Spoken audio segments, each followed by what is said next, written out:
Sir আসবো? ও জগা, আয় বাবা আয়, এতক্ষণ তোরই তো অপেক্ষা করছিলাম আমি। স্যার কতবার বলেছি আমার নাম জগা না, জগদীশ।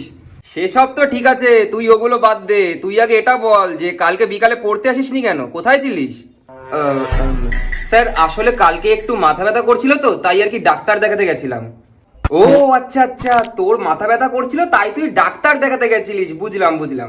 আসলে তোদের এই যুগে ডাক্তারগুলো ট্রিটমেন্ট করার পদ্ধতিটা বেশ আজব, ওই জন্যই আর কি আমি একটু কনফিউজ হয়ে গেছিলাম। স্যার আজব মানে? হ্যাঁ আজবই তো। আমাদের সময় ডাক্তাররা তো ক্লিনিকে চেক আপ করতো, আর তোদের সময় ডাক্তাররা তো পার্কে চেক আপ করে। তা এটাকে আজব বলবো না? পার্কে স্যার? দেখ, পেশেন্ট দেখার ব্যাপারটা তাও মেনে নেওয়া যায়, হয়তো প্রকৃতি দেখে রোগ সারতে চাইছে তাই আর কি পার্কে বসে চিকিৎসা করছে, কিন্তু চিকিৎসা করার পদ্ধতিটা আজব। না স্যার, মানে আমি তো কিছুই বুঝতে পারছি না।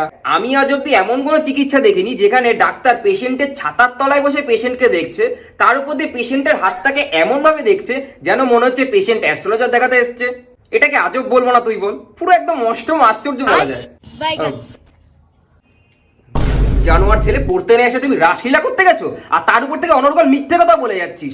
নেক্সট দিন থেকে যদি তুই কামাই করেছিস, তাহলে যেই ছাতা নিয়ে কালকে ঘুরতে গেছিলিস সেই ছাতাই তোর পেছন দিকে টক করে খুলে দেবো, বুঝতে পারবি তখন। না না স্যার, আপনার এরকম কিছু করার দরকার নেই, আমি আর কামাই করে রাসলীলা করতে যাব না। ঠিক আছে, থ্যাংক ইউ স্যার। স্যার একটু আপনার মেয়েকে ডেকে দেবেন। কেন, ওকে কেন আবার ডাকতে যাব? পড়ার টাইমে ওর সাথে আর দেখা করা যাবে না, এইটা জানাতে হবে তো। ওরে শুয়োরের মঙ্গল ভাবানয়া